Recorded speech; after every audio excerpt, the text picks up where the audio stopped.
Hey guys, John V here from Phone Arena. Right now you're watching our in-depth video comparison between the Apple iPhone 5S and the Motorola Moto X. So the iPhone 5S is finally out and it's looking to take the competition by storm with its updated hardware and of course its refreshing new iOS 7 experience. Then again, Motorola is hoping that the custom design aspect of the Moto X combined with its simplified Android experience is going to be enough to sway people away from the iPhone and towards this device instead. When you're flashy and bright, you're bound to get some attention. That's what we get with the Moto X and its unique design. We definitely prefer its looks. It's something just drastically different, and considering that there's a customizability aspect to design, from the patterns to the back casing, the color schemes, and the accents, it has a lot of fine control, whereas with the iPhone 5S, it might not be totally new with its design, but still has a very premium construction thanks to its choice of materials.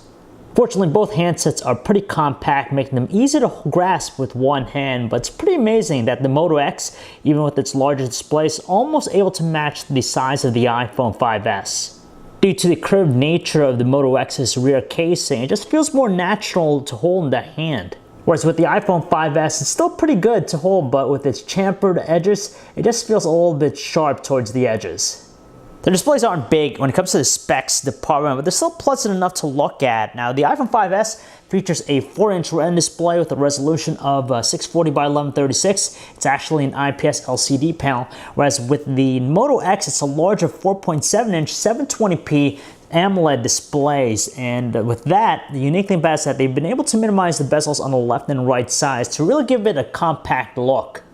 Well, the Moto X with its AMOLED panel has that showroom wow factor with its oversaturated color production. On top of that, it produces a really nice deep black color. And finally, it has just some really wide viewing angles, but it's not particularly strong when it comes to outdoor visibility.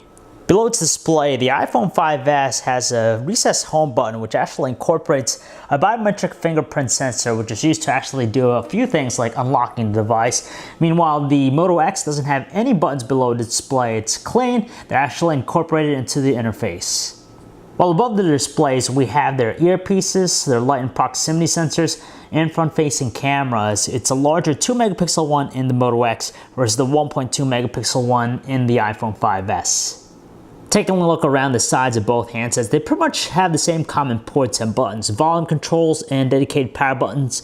We prefer the set on the iPhone 5 mainly because they're more distinct, raised, and offer a little bit better response versus the Moto X. They also have 3.5mm headset jacks, their speakers, microphones, and respective charging ports. Micro USB on the Moto X versus the Lightning docking port on the iPhone 5S.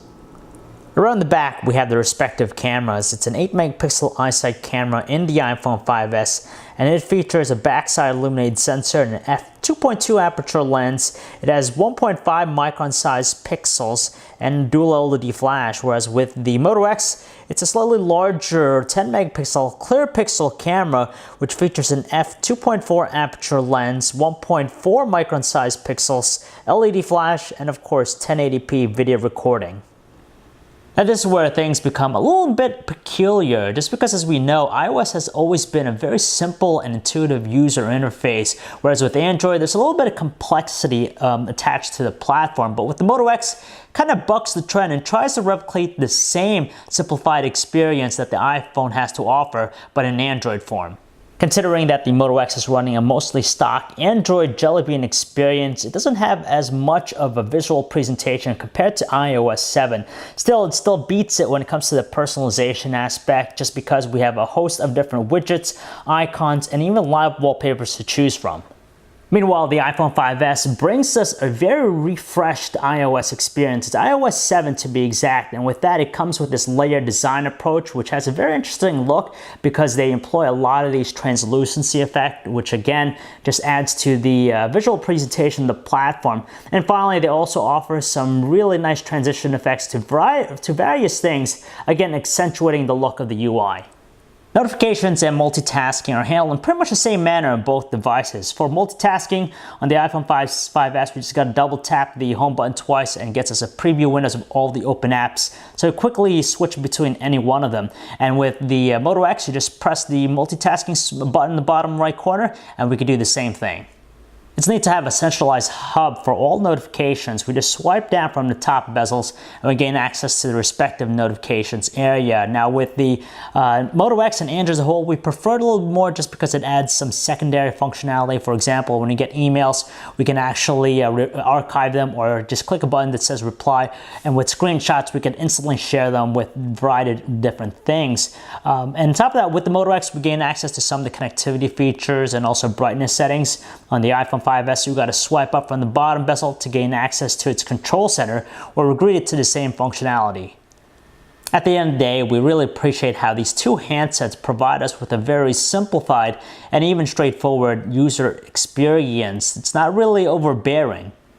Still, they pack some of their own unique features. For example, with the iPhone 5S and its biometric Touch ID fingerprint sensor, we could actually use it to unlock the device or even confirm app purchases.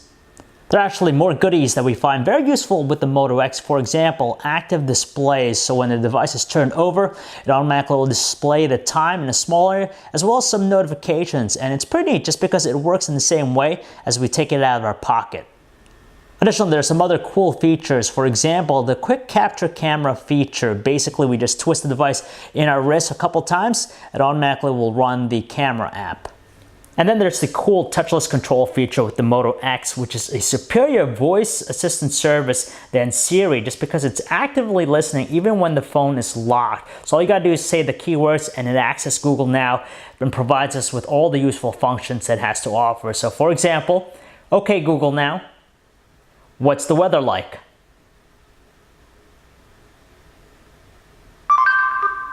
It's 60 degrees and partly cloudy in Jersey City. At the end of the day, both platforms work extremely well. Again, they don't try to inundate us with all these different features that might be redundant to some people. Instead, they focus on stuff that really matters, and that's basically offering us with a very simplified and streamlined experience. But between the two, we really got to admit that Moto X has a ton more features that we find far useful. For example, active displays and the touchless control really exemplify the superiority of its experience. So the iPhone 5S is packing a unique processor under the hood. It's a dual-core 1.3 GHz Apple A7 processor, which is based on 64-bit architecture. And we gotta say, it is very snappy and quick with its response, slightly faster than the Moto X. But right now, seeing that the chipset hasn't been really optimized or being taken advantage by developers and game makers, we haven't really seen its true potential. It's also pretty good here with the Moto X. It might not be as intimidating, but nevertheless still a responsive performance. It's powered by a Motorola X8 computing system, which is actually a modified dual-core 1.7 GHz Qualcomm Snapdragon S4 Pro processor with 2 GB of RAM and the Adreno 320 GPU. And you can tell here with the performance, basic operations, pretty quick. It doesn't have that much lag, but it doesn't have the same level of fluidity as the iPhone 5S. We get a slightly larger keyboard layout with the Moto X just because of the larger display. You can see it by side here. Thankfully though, the experience is wonderful with both. We have a very responsive performance, great autocorrect features, and of course, they're pretty sizable. Likewise, there's nothing to complain about the web browsing experience with both these handsets. They feature fast 4G LTE data connectivity, so pages load up very quickly. They feature instant page rendering, tight navigational controls, so they have all the elements that we really like in the experience.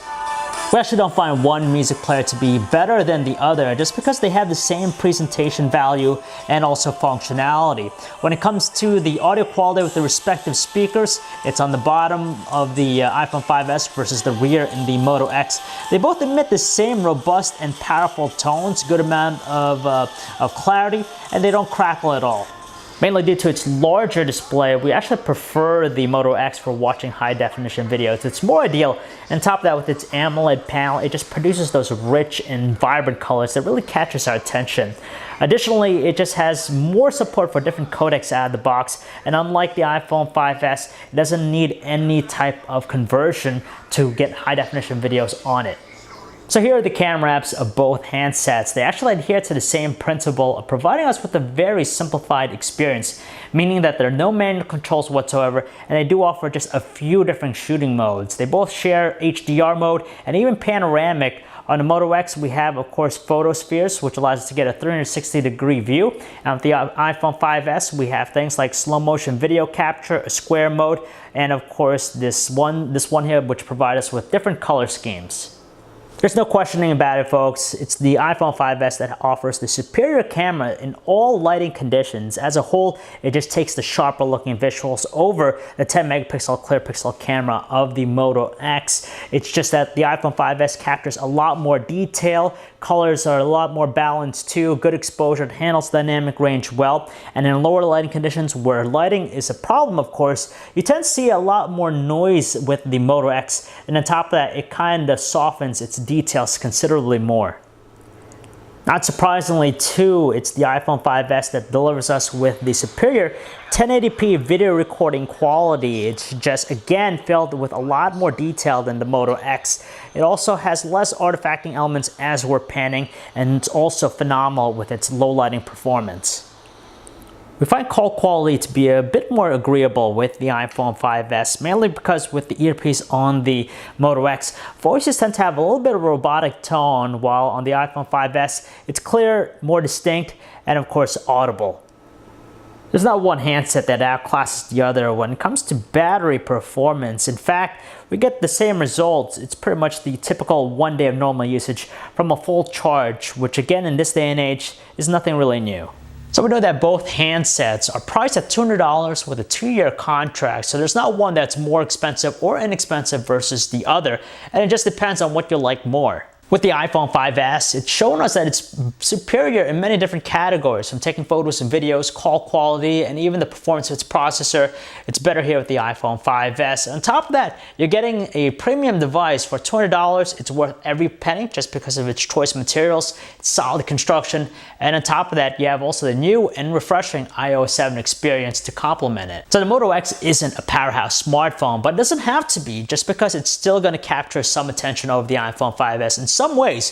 For example, you have that cool design, very flashy with its color combinations, and you just have complete control in the design aspect of it. Beyond that, when it comes to the software experience, we find the Android Jelly Bean experience on here to be far more useful and practical than what iOS 7 has to offer. For example, you have active displays and even touchless controls, which really enhances the experience while still adhering to the notion of being a very simple UI. So if you guys want to learn more about either the Apple iPhone 5S or the Motorola Moto X, you can check out our website, phonearena.com. It's John V. Thanks for watching.